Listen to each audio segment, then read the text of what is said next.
Hi, good morning po. Meron po kasing tanong yung tatay ng pasyente ko. Dok, yung birthday ng anak ko kasi February 29, 2024. So, kasi nagtanungan kami, ilan taon na yung anak mo? 1 taon pa rin, Dok. Joke ako ng daddy. Akala mo, hindi ko alam yung leap year, ha?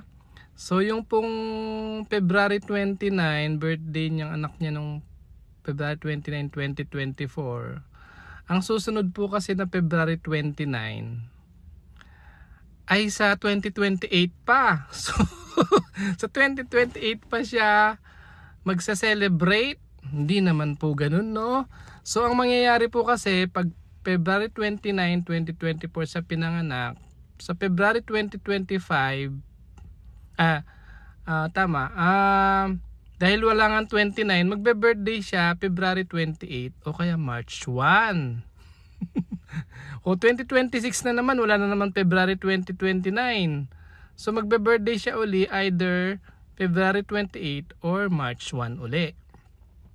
Tapos pagdating ng February 29 dapat na 2027 dahil lang walang February 2029. Ang birthday niya uli ay February 28 at saka March 1. So pagdating ng February 29, talaga sa 2028 may February 2029 na, edi 4 years old na siya. Hindi siya 2 years old. 4 years old. Siyempre taon-taon, di ba? So ano ba po ba yung paliwanag ng mga eksperto dyan sa ganyan February 29? Sabi ng daw po nila kasi, yun daw pag-ikot ng Earth, hindi naman daw po talaga eksaktong 24 hours. Nasa 23 hours and 56 minutes lang daw po talaga ang isang 24 hours. So may kulang tayo na 4 minutes.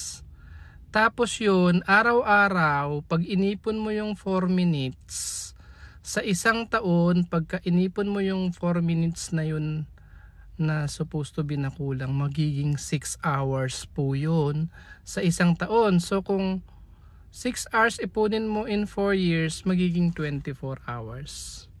So yun po yung dahilan. So hindi na, kaya magiging meron tayong February 29. Yun po ha. So yung pag-ikot ng Earth kasi hindi naman talaga eksaktong 24 hours. 23 and 56 minutes lang po yun. Kaya yun. Tapos kulang siya ng 4 minutes. So pag inipin mo yung 4 minutes araw-araw sa loob ng isang taon is 6 hours.